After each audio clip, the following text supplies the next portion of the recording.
Olá pessoal, tudo bem? Sejam bem-vindos para mais uma aula de melhoramento genético de plantas. Então vamos dar continuidade à nossa aula, que seria a nossa aula de hoje.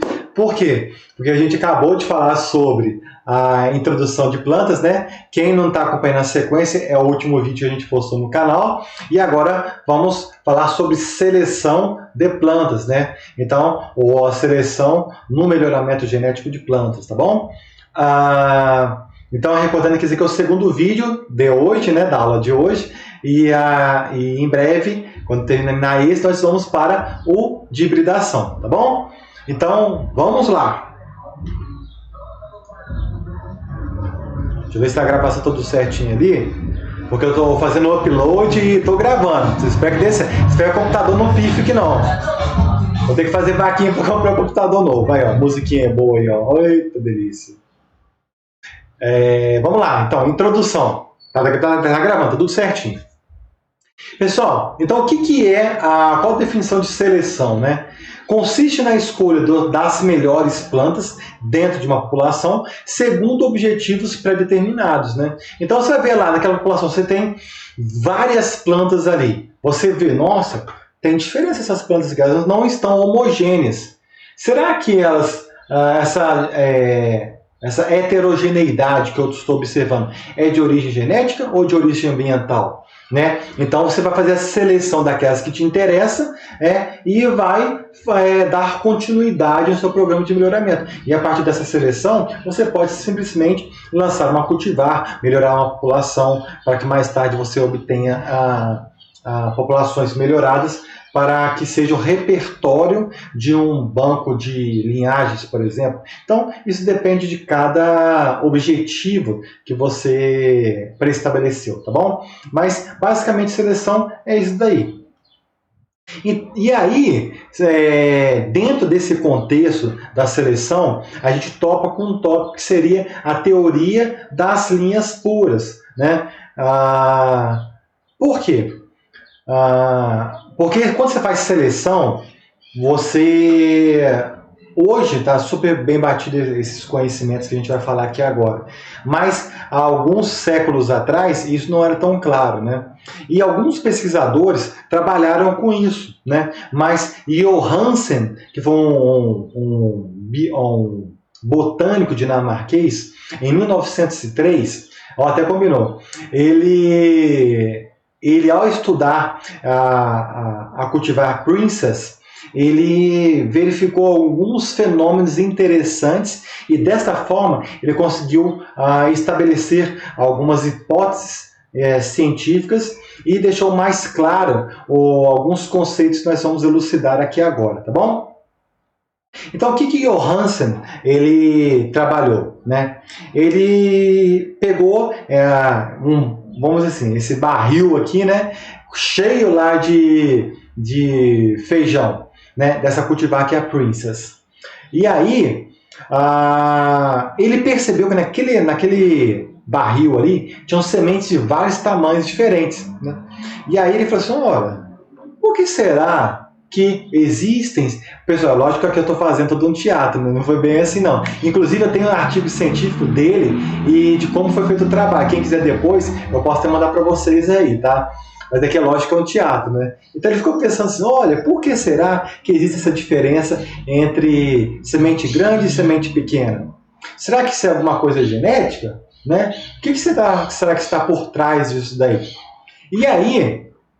ele pegou as sementes e a partir de cada semente daquela, daquele grande barril, aquele grande baldão ali, ele pegou cada semente daquela e plantou, tá bom? Pegou aquela semente e plantou ali. E foi justamente o que está fazendo aqui. Ó. Deixa eu pegar o pointer, que aí fica melhor de nós acompanharmos aqui. Ó, pegou aquele baldão, semente pequena para um lado, semente grande do outro lado. Viu aqui? Aí foi e semeou. Beleza. Então ele pegou 19 sementes aqui. Tá? Então, portanto, nessa geração foram 19 plantas. E aí, o que ele fez? Colheu todas as sementes daqui e colheu todas as sementes e pesou, fez a média, Fez a média aqui, fez a média aqui. E aí, será? Vamos chutar valores aqui, porque foram 19 linhas, Eu não me lembro de todos os valores de cabeça, mas aí deu um valor que x barra para cá e Y barra para cá, tá? Lembrando que Y barra é maior que X barra, tá bom? Por quê? Aqui são as sementes grandes e sementes menores, tá bom? E aí ele percebeu, X barra e Y barra, tudo bem. E aí que ele pensou, será que se eu novamente pegar as menores aqui e as maiores, vai dar diferença em termos de peso médio daquelas sementes? Né? Assim como aconteceu naquela geração inicial, que foi a primeira geração, porque ele fez isso ao longo de 6 gerações. Ele fez, foi a primeira e fez mais 6 vezes daí. Né?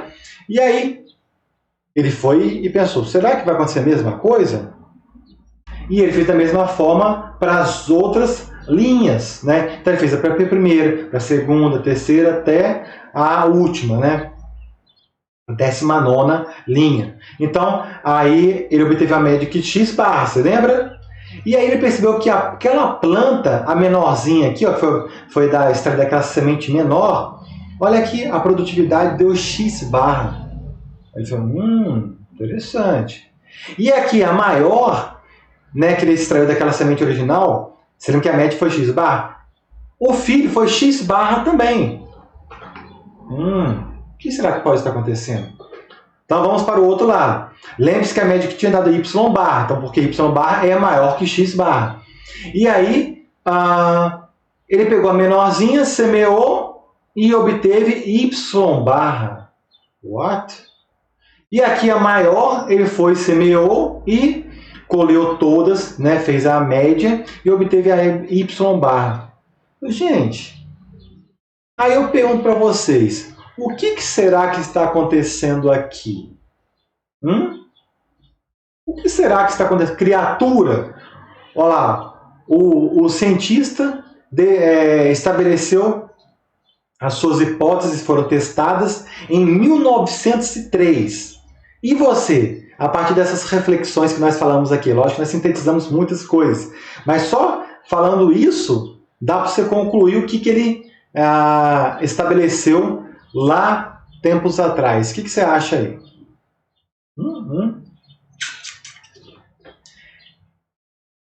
Tem variação genética aqui? Aí eu pergunto para vocês, nós já vimos isso, sistema reprodutivo das plantas cultivadas. As plantas podem ser resumidas basicamente em plantas autógamas, alógamas ou plantas intermediárias, não foi? O feijão é uma planta autógama ou planta alógama? Lembra? Nós falamos isso, hein? Planta autógama. Se é uma planta autógama, ela se propaga através de autofecundação. Portanto, as sementes ali, cada uma daquelas plantas, elas são homozigotas para a maior parte dos locos delas, né? Então são linhas, né? Linhas puras, né? Ou linhagens, né? Então, aí eu pergunto, será que essa daqui tem a mesma constituição genética dessa daqui? Sim ou não? Essa daqui dessa aqui? Apesar de ser a mesma cultivar original, será que ela tem a mesma constituição? Não tem. Você sabe por quê? Porque mesmo sendo uma variedade, uma cultivar, né, que foi a Princess, com o tempo, pessoal, vai acontecendo mutação, pode acontecer contaminação. A gente sabe que o feijão é uma planta autógama, mas em algumas situações pode acontecer um intercâmbio de pólen. A gente não vai falar disso porque vamos deixar para o grupo de feijão falar isso lá no grupo, na apresentação deles, né? E além disso, pode ter contaminação de sementes. Na hora que você foi colhido lá, você acha que colheu somente Princess, mas você pode ter contaminação de outra cultivar ali no seu armazém. Então, apesar de aqui ser o barril da cultivar Princess, acontece que cada uma dessas aqui tem uma constituição genética diferente, né? Essa aqui, por exemplo, pode ser azinho, azinho, bezão, bezão. A outra pode ser azão, azão, bezinho, bezinho. É uma possibilidade, né? Então, aqui nessa origem aqui, existe variação genética, né? E aqui? Olha que aqui era x barra, e aqui era x barra, x barra. E aqui era y barra, y barra, y barra. Ora, mas por que teve semente pequena, semente grande, semente pequena, semente grande? E aqui teve semente pequena, semente grande, semente pequena, semente grande. Mas mesmo assim, aqui foi x barra, x barra, x barra. Aqui foi y barra, y barra, y barra. Quer dizer o quê? Que mesmo apesar daqui, ó, lembre-se que aqui, ó, aqui todo mundo, aqui era diferente, né? A constituição genética desses dois, Azinho, Azinho, Bzão, Bzão, Azão, Azão, Bzinho, Bzinho.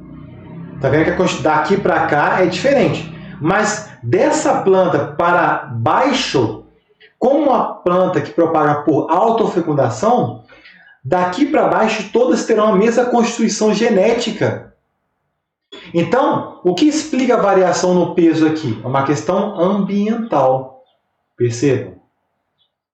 Aqui da mesma forma. Aqui era diferente, né? Daqui para cá, geneticamente falando.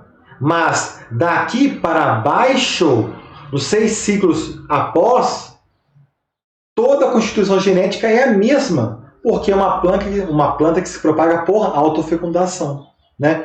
Então, a diferença de tamanho que nós estamos vendo aqui, aqui e aqui, né, não é de origem genética, é de origem, o quê? Ambiental.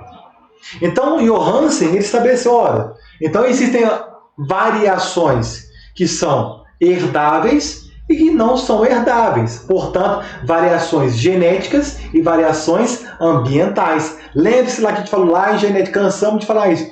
Fenótipo é igual a genótipo mais ambiente, não é? Você aprendeu isso lá no ensino médio. Aqui, o Johansen falou lá em 1903, daí, minha gente, E aí tem gente batendo cabeça para entender isso até hoje. Viu? Então, olha lá, 1903. E aí, além disso, existem variações que são herdáveis e outras que não são herdáveis, né? Então, portanto, variação genética e variação ambiental. A seleção, que é o que ele fez aqui em cima, ó. Selecionou aqui em cima, selecionou aqui, aqui, aqui, né? Foi selecionando. A seleção, ela somente é eficiente quando, pessoal? Quando ela recai sobre a parte que é herdável ou quando ela recai sobre a parte que não é herdável? Pensa aí. Isso é o básico. A gente cansou de falar isso na genética. Sobre a parte que é herdável. Sobre a variação genética. Que foi o que aconteceu aqui, ó. Aqui tinha uma variação genética. Aqui tinha uma variação genética. Olha aqui, ó. Olha a mistureba que era ali.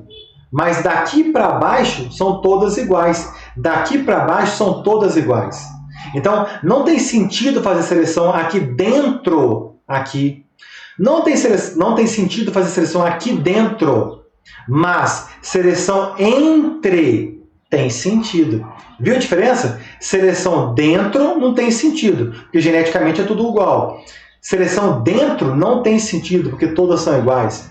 Mas seleção entre, e aí tem todo sentido, porque geneticamente são completamente diferentes aí, né? Então, essas são as conclusões que Johansen chegou ao conduzir seu experimento, que estão elencadas aqui, ó. Olha lá. Há variações que são herdáveis e outras que não são herdáveis. A seleção somente será eficiente se recair sobre as diferenças que são herdáveis, né? Ou seja, portanto, que são aquelas que estão dentro do núcleo. E a seleção não gera variabilidade. Isso é óbvio, é óbvio.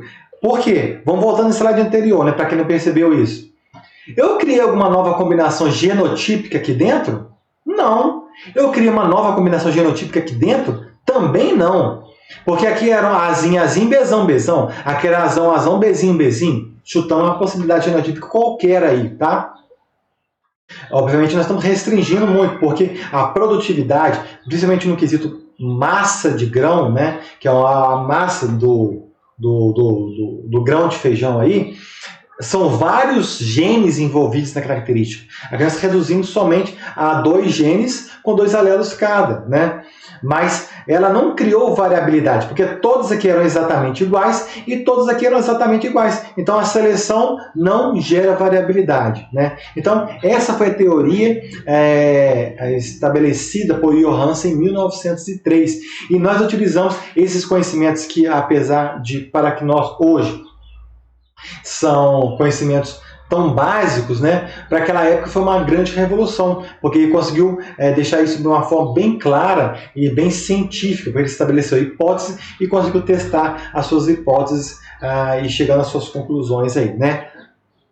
Então isso é muito interessante. E de posse deste conhecimento, aí nós utilizamos hoje a seleção genealógica, ou também conhecido como seleção de linhas puras, que é um método de seleção de plantas, né? Que ele muitas das vezes é utilizado para que você possa lançar uma cultivar depois, né? Então, o que consiste esse método aí, tá? Ele consiste em você ter aquela população original, né? Então, Ramon, qual o tamanho da população original? Depende.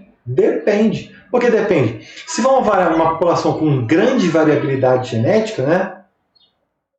Você, teoricamente, teria uma população maior para conseguir mostrar tudo aquilo que seja de fato interessante e selecionar aquilo que foi interessante. Por quê? Você tem a população original lá, sei lá, 1000 plantas diferentes, né?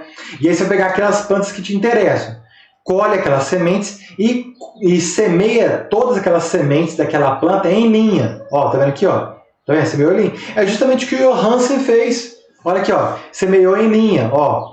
E aí, ele vai avaliar o desempenho com base na linha. Isso aqui, na verdade, nós vamos ver lá na frente, né? Nos próximos métodos de melhoramento, é chamado de teste de progênie. O que é o teste de progênie? Você pega uma planta, tá vendo aqui, ó, que você acha que é interessante, semeia todas as suas progênies, ou seja, todas as suas sementes, seus filhos, né? Você extraiu de uma única planta. No caso do feijoeiro lá, você pegou uma planta de feijoeiro, extraiu todas as sementes daquela planta, abriu as vagens ali, pegou todas aquelas sementes, e vai pegar todas aquelas sementes numa linha só. Então, cada planta daquela, você colhe separadamente aquelas sementes de cada planta, né? E vai semear em linha. E o Johansen fez aqui, ó, 19 linhas, porque ele não selecionou 19 sementes lá no barrilzão, então foi 19 linhas. Aqui é a mesma coisa, seleção de linhas puras, né? Por isso tem que saber a teoria que está por trás da coisa. Tem sentido agora fazer seleção aqui dentro, galera? Aqui dentro tem sentido? Não, porque a constituição genética aqui é a mesma. Lembra do Johansen? Então, agora eu te pergunto, e se eu selecionar aqui entre elas, tem sentido? Aí tem sentido. Então, eu faço aqui, ó, entre cada linha dessa eu faço uma seleção, mas dentro da linha eu não faço seleção. Então, como é que eu faço a seleção das melhores linhas aqui? Olha, muito simples, né? Eu selecionei hipoteticamente aquela melhor planta, com base única e exclusivamente no fenótipo. Mas agora eu semeei em linha. Então eu faço seleção com base no comportamento da linha inteira. Aquelas melhores linhas, eu colho todas aquelas sementes da linha inteira e faço de novo a semeadura em linha. E faço uma outra seleção das melhores linhas. Agora, com grande quantidade de sementes de cada uma dessas linhas, eu já faço o teste estatístico apropriado. Eu faço um DIC, eu faço um DBC, o esquema que vocês quiserem fazer aí no campo aí, seja delineamento inteiramente casualizado, seja delineamento em blocos, o delineamento que vocês optarem, que vocês acharem melhor aí, um látice, seja lá o que você achar melhor, não interessa, não me importa qual seja, desde que você consiga utilizar num delineamento estatístico para que você tenha fundamentos mais robustos para você selecionar aquilo que você acha que de fato seria a sua nova cultivar. Então tá ali, ó. Aí você faz aqui um ensaio comparativo com repetição, né? E depois você faz a multiplicação dessas sementes e distribui para os agricultores. Obviamente distribui se você estiver fazendo caridade. Distribuição nesse caso aqui é no sentido de você comercializar, obviamente, né? Você vai pegar, multiplicar, distribuir, desde que a pessoa te pague o preço que você julgar adequado por todo o trabalho que você teve ao largo dos anos do seu trabalho como melhorista, né? Então é isso daí, pessoal. Ficou alguma dúvida? Isso aqui, na verdade, é o que o Johansen fez, só que aqui a diferença desse para o Johansen é que aqui teve um teste estatístico com repetições para que você possa depois fazer a multiplicação e a distribuição e comercialização desse seu material que você achou que é uma só nova a cultivar, né? Ficou claro então, pessoal? Isso aí, a seleção genealógica ou seleção de linhas puras, ok? Que seria o primeiro método de melhoramento dentro da seleção. O outro método de melhoramento que nós podemos ver dentro da seleção é a seleção massal. Essa seleção massal, pessoal, podemos dizer que é um dos métodos de melhoramento mais antigos que tem, se não for o método mais antigo, tá?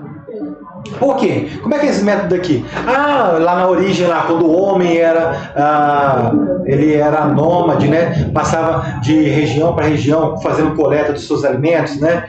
Caçando, né? E começou a ser sedentário, porque começou a perceber, nossa, se eu pegar sementes rosas, eu vou ter sempre sementes rosas. Se eu pegar um fruto mais de maior peso, né? Mais carnudo, né? Nunca dá peso, massa, não tinha isso na cabeça, não sabia física, não sabia nada naquela época. Aí pegava, eu vou pegar um mais carnudo aqui, um maior, e eu vou ter frutos maiores. Então era assim, a seleção massal, a grosso modo, é isso, né? Você pega aquelas que te interessam, junta tudo num grande balaio aí e continua perpetuando ao longo do tempo. Então, é uma seleção muito simples de fazer, né? Então, é uma seleção que tem vantagens e desvantagens, que nós vamos falar aqui agora. Então, olha o esquema, como é que ela é essa aí. Ela é uma seleção com base no fenótipo. Então, eu observo aquela planta, nossa, aquela planta me interessa. Então, eu pego todas as sementes daquela planta e jogo no balaio. E pego, aquela outra me interessa. Então, se é uma população de 1000 plantas, então eu vou selecionar aquelas que me interessam. O método de seleção com base no fenótipo. Então, a gente pode dizer que a seleção massal, eu posso lançar mão de 2 critérios. Eu posso fazer uma seleção dita massal positiva ou seleção massal negativa. Qual é a diferença de um para o outro? A seleção massal positiva é essa que vocês estão visualizando aqui, que consiste naquelas 1000 plantas que eu selecionei, da minha população original, eu seleciono, 50 delas. Então, de 1000, eu selecionei 50. Então, pego todas as sementes daquelas 50, e utilizo, jogo num balaio, para que a partir daquelas eu constitua e faça uma outra geração. Percebam, então? Isso seria seleção massal positiva. Qual é a diferença da positiva para a negativa? É que, ao invés de selecionar aquelas que me interessam, eu elimino aquelas que não me interessam. Então, tá vendo aqui? Aqui eu peguei aquelas que me interessam e depois eu constituo minha próxima geração. Mas qual é a diferença do selecionar o que me interessa e descartar aquela que não me interessa? A seleção, a ideia por trás parece ser a mesma, mas não é. Pensa o seguinte, se é uma planta alógama aqui, e eu descarto aquelas que não me interessam antes do florescimento, você acha que tem material genético ruim, porqueira, alelos do ponto de vista agronômico inferiores para aquelas que eu selecionei? Obviamente que não. Então, se eu faço uma seleção antes do florescimento, uma seleção massal negativa em plantas alógamas, eu estou tendo um ganho genético superior, E isso fica bem claro quando a gente fala isso lá no método de seleção recorrente, A gente fala isso lá, a matéria da terceira prova, tá? Mas estou pegando um gancho aqui para vocês de uma vez aqui. A seleção recorrente recíproca, por exemplo, seleção recorrente de família de meus irmãos, família de irmãos completos, a gente vai falar isso lá mais para frente. Mas é basicamente isso. Se eu faço uma seleção antes do florescimento, eu descarto aquelas que têm os alelos porqueira, que não me interessam, ruins, e elas não conseguem dessa forma fecundar ou contaminar aquelas plantas que eu julgo ser mais interessante. Então, se eu descarto aquela que é ruim, então só vai cruzar boa com boa. Então, meu ganho genético é maior. Agora, se eu faço seleção aqui positiva, aquelas ruins provavelmente contaminaram, fecundaram aquelas que eu acho que são boas. Então, meu ganho genético é menor. Ficou claro, então, a seleção massal positiva e negativa? Essa aqui, portanto, no slide, é a positiva, tá? Mas ambas as situações, tanto a positiva quanto a negativa, nós fazemos a seleção com base no fenótipo. Isso é critério dela. E como eu disse, isso tem vantagem e desvantagem. Então, qual que seria a vantagem de fazer uma seleção com base no fenótipo aí, pessoal? É um processo completamente simples, né? De baixo custo, que você bateu o olho, nossa, isso me interessa, pô, peguei. Ah, não, eu tenho que fazer, nossa, tem que ser criterioso, mas não, o negócio é tão simples que qualquer um pode fazer. Por isso que o pessoal lá deixou de ser das cavernas e passou a criar seus vilarejos, suas aldeias, porque era tão simples que era só pegar o que me interessa e fazer a próxima geração. Só isso. Então, é fácil condução, não tem gasto de área experimental, não tem gasto com mão de obra, quando comparado aos outros, né? Não tem registro de genealogia, muito simples de fazer, muito simples mesmo. Mas existe uma desvantagem, né? Vamos pensar aqui, com base no fenótipo. Vamos comparar aqui, ó, se a interação alélica do tipo dominância completa. Se eu tenho uma interação de dominância completa, tá, pessoal? E eu quero excluir da minha população os alelos recessivos. Se eu tenho uma planta que ela está expressando o fenótipo, né, de azão traço, eu pergunto para vocês, será que é uma planta homozigota, azão, ou será que é uma planta heterozigota, azinho? Não tem como saber, né? Não tem como saber. Isso é uma desvantagem do método baseado única e exclusivamente no fenótipo. Se for uma seleção a favor do homozigoto recessivo, é muito fácil. Por exemplo, se eu quero selecionar uma planta que é uma resistência a uma doença, eu sei que essa resistência está relacionada com o homozigoto recessivo, que seria o azinho. Então, se a planta for azão traço, tchau. Some, tchau e benção. Muito fácil de fazer. Agora, se for uma planta relacionada ao alelo dominante, porque não é a interação alélica de dominância completa, o homozigoto, o heterozigoto, perdão, ele está escondendo em sua composição genética, ou seja, no seu genótipo, o alelo recessivo. Então, viu? Isso é uma desvantagem do método, né? O que pode ser uma outra desvantagem também aí, que nós comentamos aí? A gente não tem certeza se a planta ela é homozigota ou se ela é heterozigota, né? Outra desvantagem que vocês podem pensar aí. Aquele fenótipo que eu estou observando ali, aquela planta, o mérito dela de sobressair em relação às demais é um mérito genético ou é um mérito ambiental? Sei lá, porque às vezes aqui, ó, tá vendo aqui, ó, teve uma mancha de fertilidade do solo ali e ela sobressaiu em relação à outra. Né? Então, é um fator, uma variação ambiental que julgou a seu favor. Né? Então, eu não tenho certeza. Então, a gente percebe aí que a seleção com base no fenótipo é uma seleção legal, né? Ela é fácil, mas ela tem seus pesares também.